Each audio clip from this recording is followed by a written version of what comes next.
GG13, Haunted World of Claire Williamson, Season 2 Retrospective. I've been trying to type this up. I've had problem after problem, so I just decided to heck with it. The line that sums up the whole season, and it's written by Emma Jackson, is this: in a world filled with darkness, evil can hide anywhere.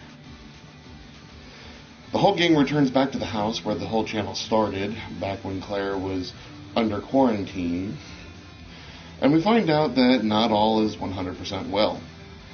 Turns out that Claire now is suffering thanks to the whole virus that's inside of her. As we now know, it's actually going to slowly mutate her into the creatures that have been in Briar Woods. So she decides that she's going to go home and try and relax and, live a halfway decent life with Emma, Christian, and of course, Boy Toy Branson. Love that guy. Totally awesome. But all is not well in Whoville, they say. For when they come home, they make a discovery that day. The ghost in the attic has made a huge spiderweb of all the VHS tapes. Why? Well, we'll find out in a little bit. We also discover that the Snuff Stalker has returned. When they go to investigate the ghost in the attic, they discover that it was a human at one time. Pretty cool. You gotta love that. However, they also discover through making a Ouija board, horribly I might add, Branson, come on, even I could do better than that. They make the discovery that the ghost that's haunting them is Claire's dead mother. And that on the tapes was something very bad that she shouldn't be seeing. We hear from a guy by the name of Philip, who says that he knew Claire's dad. This is later on down the line. There's a whole lot of backstory with Claire that's discovered. But in the right immediate beginning here, the Snuff Stalker makes his presence known really early when he starts making noise in the entryway to the basement, and when Branson, the dude was bleeding out, almost died. So, what's messed up about the whole thing is that when Emma and Christian go to visit Branson, they discover, to their downright horror, later on, as it turns out, that standing right there is Jeremy Folks. Jeremy Folks was the brother of the Pretty Penny victim Sarah Folks, whose apartment they were staying in during Season 1. Now, they refer to her as the American Slipmouth Woman, and with good reason, because, quite frankly, chick be trippin', yo. Now, Jeremy doesn't seem to be too happy at all. He's like, I hope you guys got good footage of, my sister suffering. Well, rather than being thankful, oh, you saved my sister's life, I will be eternally grateful. No, dude's got mixed up priorities badly. Well, as it turns out, later on, after the Snuff Stalker makes his presence known in a few more ways, he kidnaps Emma. And this is where Emma's powers really start coming in handy. Yeah, it turns out she's a Jedi, yo. This chick's got force powers. Dude's sitting here punching her, and in order to escape, he Sith chugged him clear over the way, force punched the crap out of him, knocked him out, ripped her bonds out, and took off running. Freaking awesome.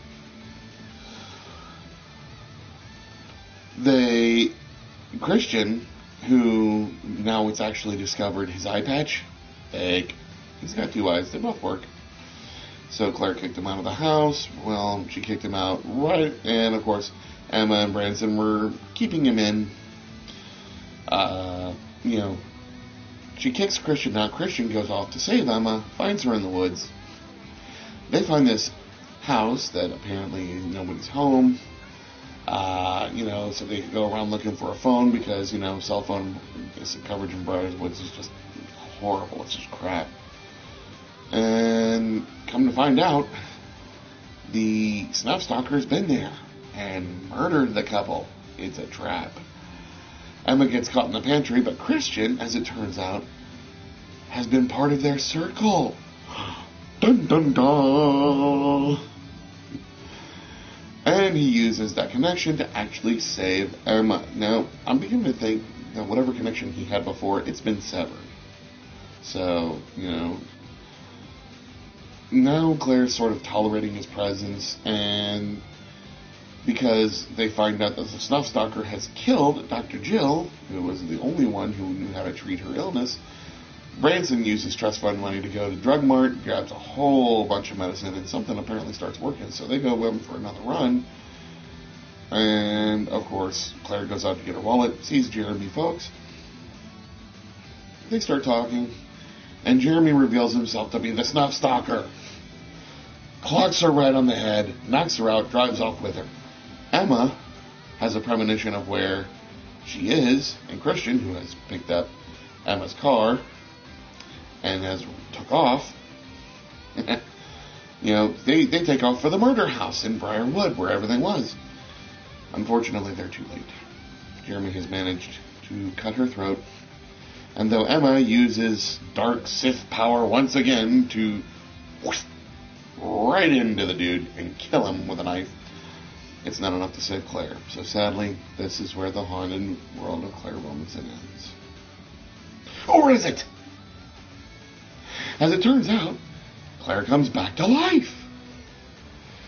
Well, we don't quite notice it at first, but there's a few changes to Claire.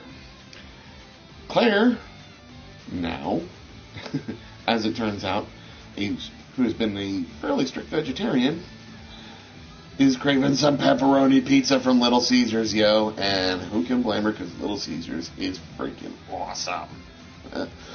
It's just great. But now, she's burgers, staying up late. They can't figure out what's wrong with her, so they go to visit the murder house once again, and now she sees her own blood. And as it turns out, she's got some gaps in her memory. She can't remember things. She couldn't even remember the fact that her own dad was dead. This is when Philip actually started, sending her a couple of videos, some examples of things, what her life had been. And, it's kind of interesting what happens next, because she looks at them and says, I know what I have to do.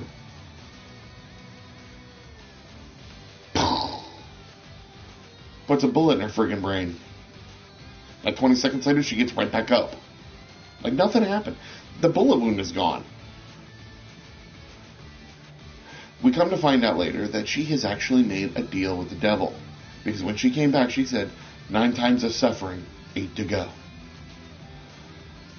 So now Branson and those are actually kind of having a little fun with this, and it's sick, sadistic, twisted, kind of... But it really starts to grate on them, But what's funny is, when she starts resisting dying, all of a sudden her attitude changes. This is when Emma started to notice the shadow. So she went and bought an old 8mm camera, the time they used to see in, that Nicolas Cage film, 8mm, the whole thing about snuff porn and all that crap. Well, they took a video of them in the attic, where they thought Branson cut a fart. Turns out it wasn't a fart. It was a shadow of a demon. And this demon looked like Cthulhu, yo. To me, it was a mind flayer, but I'm a D&D guy, so that's kind of how I see things. So, now, we've got Claire, we've got, being stalked by a demon, we've got her possessed by one, and, quite frankly, we don't know what to do. So they come up with an ingenious plan. But the person inside Claire has an idea of her own, because if Claire dies 9 times, her contract is fulfilled, she will go to hell forever, and the demon gets her body. It's not a good deal. Not good at all. They manage to kill her, for the 8th time, tie her up to a chair using duct tape, and of course demons be saying everything to try and get you to fall for their little tricks. They are silver-tongued devils. Believe me. They fit her with a gas mask, which has, which is now hooked to a bicycle pump that actually has poison gas filling it, which will in fact kill you. And Emma is now going to use her Psychic Jedi ability to go inside Claire's head, find her, free her, and then, cast away the demon. They'll kill the demon, and then Claire gets to come back, fulfilling the contract and, filling in the Faustian loophole so that Claire gets to live, the devil gets screwed, yada, yada, yada, that kind of thing. Well, it works. But this is what's interesting, is that the quality of the video actually starts to go up, because now we're starting to see what Emma sees. She's projecting herself into that camera. It's freaking awesome. It really is. And I am just stoked that they did that. They recapped just about everything. Emma went into the institution and saw Claire's file. She went back to her home where Slenderfake was, the one with a hat that everybody's got a problem with, and I'll be addressing that in a minute. They have, of course, the apartment that they were in where, she walks in and she hears the initial American Slipmouth Woman Pretty Penny attack. Takes off like a bandit, ends up in the woods, finds Claire, saves the day. And all is well. Everything has ended great for the season. Or has it? The camera now pans over to Emma. And Emma is having the mother of all migraines. It's bad. And then we see why it's so bad. Emma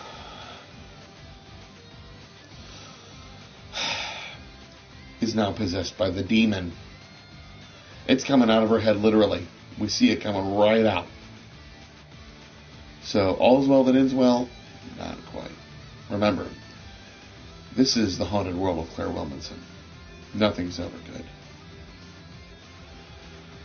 So, let's talk for a moment about the whole season. First off, incredibly well done. Great to come home. There were some questions answered, and we actually got to see a future character who was sort of introduced, I should say, in the initial attack, that killed Claire. His name is Officer Damian Norris. We don't have a name for him at this point, but we will later. But we get a sneak peek of him, and we get a sneak peek of his type of character and, the kind of person that he is. He's very factual, very down to earth. Everything's real basic with him. Awesome guy. Totally awesome. You gotta love it. Next, Branson. You still see the scars of his fight with the Slenderfake. It's on his arm. His arm is now like half the size, and there's scars all over it. Dude's a badass. Friggin' awesome. Now, Claire, of course, undergoes a lot of hell, literally, since she's traveling through all 9 levels of Dante's Easy Bed. And the reason why she came back the first time was because that was limbo. There's no punishment in limbo. So, there you go. I thought that one was okay. But the others, oh man, she went through all the sins. All of them. And I wouldn't wish that on anybody, ever. The footage that was shot through the 8mm was just epic. It was so well done. Everything really came down to the revelations that came out. Christian used to be a part of another group, and that group actually had suspicions about Claire. That's why he was inserted. Kind of makes sense. And one of the members of that group is a girl named Liz. Now, the whole thing between Christian and Emma, when Liz came in, wow, that actually was character development that I thought was sorely needed. It was really weird to see that, especially because everybody was like, "Oh, we can't wait for Christian and Emma and the wedding, the wedding for Branson and Claire and all that." And then insert Liz, and here's drama. Drama in a horror show. Go figure, right?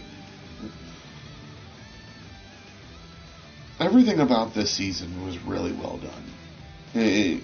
It definitely struck a chord. It went dark quick, and it stayed there.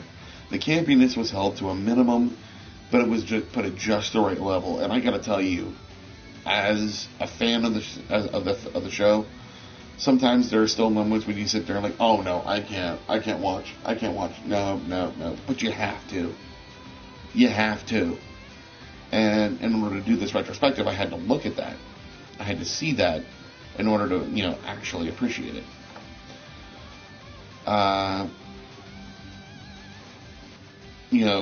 The Christian arc, I thought, was really well done. I thought that maybe the forgiveness came a little late, especially after rescuing Emma. She still was, rather harsh on him. But, I'm not going to speak ill of the nearly dead. I still think she's going to pull through on that. But, it is what it is. And in the end, it actually worked for a good reason. There wasn't anything really done that was superfluous in here. I don't think. There was, however, a couple of mentions in here that just sort of, they were mentioned and then they went nowhere. And right now they kind of escape me, but, if I recall them, I'm going to type them up on my blog, which of course you can always read at JDPaladin.tumblr.com. The link's going to be in the description once I edit everything and get this fully up and ready to go. So go ahead and check that out.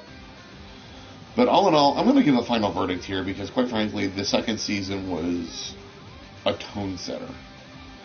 This was a season that made it so that you had to watch. It made it so that you had to be there, and it made it so that you had to get invested. And it did so in a way that hooked you in.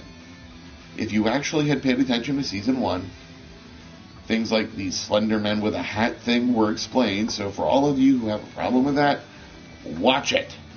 Watch season 2. It's frickin' explained. Get over it.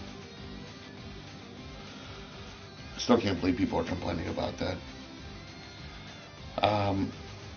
And of course, this was the season where Claire's own mortality and the problems with the virus were called into being.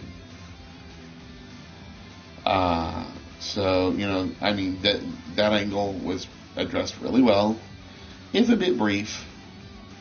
So, definitely pay attention to the details on that one because sometimes they can kind of fly right by you. A few things that I did have a problem with, though, just a little nitpicking thing here, is that sometimes the voices are really low, and if you're listening with, say, a set of headphones rather than on a surround sound type of thing, you might miss a couple of things. Not a cool idea. Not really good at all. I don't like that. But, your mileage may vary. Maybe you got surround sound headphones, or maybe that's the way you always listen to it because you got the awesome computer rig with surround sound for your gaming and all that. If you have that, thumbs up. I don't. I'm not a rich guy. I'm doing this for free. And in order to keep this channel going the way I want to, I could use a few donations. I'm not going to ask for them. Why? Because that would be presuming on you guys. And quite frankly, I just got started on this. Why should I? But in the end, The Haunted World of Claire Williamson Season 2 is a must-watch. It sets a tone, it stays on tone, it stays on point, and it keeps you guessing right up until the very last second. The last thing that I'm going to mention is that this season had, bar none, my favorite music of the entire series. All of them. All the seasons, all the episodes, all of it. Sumo Psycho on the last episode, friggin' awesome. Totally love it. The fronts, the opening titles, those were really scary, really haunting, awesome. The ending credits towards the end, that was actually really well done. It was like, okay, you've had the scare, now here's a breather, get back to real life. Personally, I would love to see them do, like for season 6, if they could ever secure the rights, Running Out of Time by Ozzy. But, if you can't, I'd like to see something more power thrash metal kind of thing, because dubstep, has kind of been done, and it seems like every season a new intro or outro, and this one's kind of overdue. But that's, again, your mileage may vary, and, what they have is really good anyway, so. I don't like the new intro for the season 6, but this is all about season 2, and season 2 had my bar none favorite. So, in the end, I can't recommend this thing enough. I only got 2 thumbs. I need 10. I got 2 big toes, but I'm not taking my boots off for that. And nobody needs to be seeing my feet anyway, because feet are disgusting. Let's just put that out right there, okay? Feet are disgusting. At least I think so. That's me. But, again, this is one of those times when, the second season improved upon the first. Sometimes people are like, oh, they ran out of ideas and, it's just been flat ever since. No. These guys do nothing but improve. Nothing but. And the revelation of Jeremy Folks being the Snuff Stalker, and not only that, but being the brother of Sarah Folks, it makes you understand why he didn't want to be on camera, and during season 1, during the Pretty Penny incident, because he was already the one trying to kill. That's pretty cool. It's those little callbacks that really make it worth watching. So anyway, to all of you out there, all my freaks, geeks, and peeps out there, this is JDPaladin coming to you from Centerville, Ohio, not Wooster, though I wish I was, because have you seen the house in the latest episode? Stay righteous, bitches. I'm out.